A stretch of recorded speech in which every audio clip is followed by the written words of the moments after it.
साथियों नमस्कार। कविता की पाठशाला में मैं चेतन आनंद आपका हार्दिक स्वागत करता हूं। गज़ल के ऐब यानी काव्य दोषों पर हम चर्चा कर रहे हैं और एक काव्य दोष मैं लेकर आया हूं जिसका आज जो काव्य दोष है जिस पर हम चर्चा करेंगे वो है विराम चिन्हों का दोष यानी विराम चिन्ह संबंधी दोष। उर्दू में जो गज़लें कहते हैं तो उसमें कहीं कहीं अब कॉमा लगता है लेकिन फुल स्टॉप वगैरह नहीं लगाते, यानी वहाँ पर विराम चिन्हों का प्रयोग नहीं करते।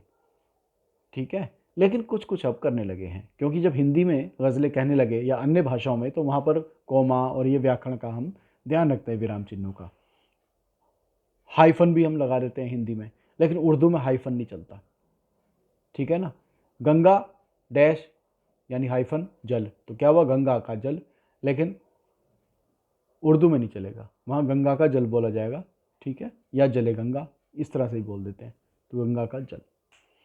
तो इस तरह से विराम चिन्ह कहाँ लगना चाहिए कहाँ नहीं, हाइफन नहीं लगना चाहिए।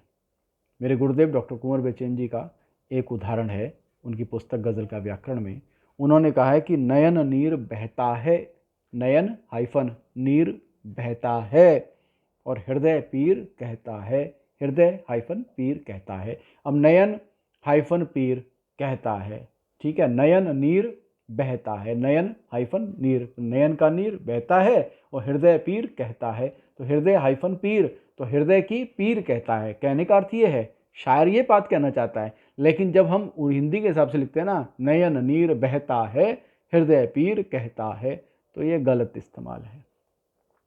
क्या होगा, हम अगर करते नयन का नीर बहता है हृदय की पीर कहता है तो बात सही हो जाएगी। तो ये दोष भी है, हमें हाइफन का प्रयोग नहीं करना है। ठीक है, हमें हिंदी के हिसाब से अगर हिंदी गज़ल कह रहे हैं तो उसमें तो चल सकता है, लेकिन अमूमन जब सामने वाले को सुनाएंगे, जब अपनी गज़ल को आप कहेंगे, चाहे उर्दू में लिखो चाहे हिंदी में लिखो, जब सामने सुनाने लगोगे, वाचिक परंपरा में इधर आ गए, जब सुनाने लगोगे उसको लोगों को, लोग नहीं समझ पाएंगे। आपको नयन का नीर ही बोलना पड़ेगा, हृदय की पीर ही बोलनी पड़ेगी, गंगा का जल ही बोलना पड़ेगा या गंगा जल बोलना पड़ेगा। गंगा जल में हाइफन, जहाँ हाइफन लगते हैं अर्थ स्पष्ट नहीं होते, जहाँ ऐसी जगह से बचना है। विराम चिन्ह कौमे भी ऐसी जगह हमें लगाने हैं जहाँ आवश्यकता होती है। विराम चिन्हों का भी दोष हो जाता है, जैसे रोको मत जाने दो, एक किस्सा है ना, राजा ने, एक कैदी भाग रहा था उसके दरबार से, तो बोला रोको मत जाने दो, लेकिन जो सामने दरबान था उसने समझा कि रोको मत जाने दो, कोमा कहीं और लग गया। तो पंचुएशन का भी विशेष ध्यान हमें रखना है, चाहे वो पूर्ण विराम हो, चाहे कोमा हो, चाहे हाइफन हो। ठीक है, हमें इसका विशेष ध्यान रखना है, नहीं तो अर्थ के अनर्थ होने में समय नहीं लगता। और सामने वाले जब आपको सुनते हैं, या पारखी जो छंद शास्त्री हैं, जो गज़लों के पारखी हैं, विद्वान हैं, वो जब आपको सुनेंगे तो वो आप पर प्रश्न चिन्ह लगा देंगे, आपको अयोग्य घोषित कर देंगे। तो इससे बचिए। ठीक है, तो ये बहुत ज़रूरी है। ओके, तो आज के लिए इतना ही। अगली बार अगले एपिसोड में फिर नई चर्चा करेंगे।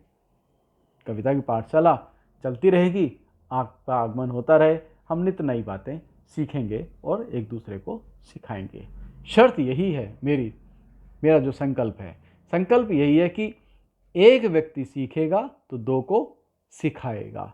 दो नए रचनाकार तक बात जानी चाहिए, क्योंकि ये चीज़ें हर कोई नहीं बताता और बड़ी आसानी से भी नहीं मिलती। लेकिन कविता की पाठशाला जो शुरू की है वो इसीलिए की है कि नए रचनाकार सीखें और उसके बाद सीखने के बाद दो लोगों को आगे और सिखाएं। एक रचनाकार सीखे, दो रचनाकारों को सिखाएं, ये बहुत आवश्यक है। इसका विशेष ध्यान रखिएगा, मेरा आपसे निवेदन है।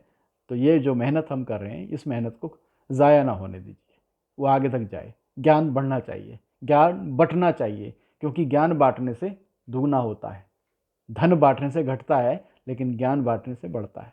ये हमेशा ध्यान रखना। ठीक है, तो आज के लिए इतना ही, अगली बार फिर वार्ता होगी। तब तक के लिए नमस्कार।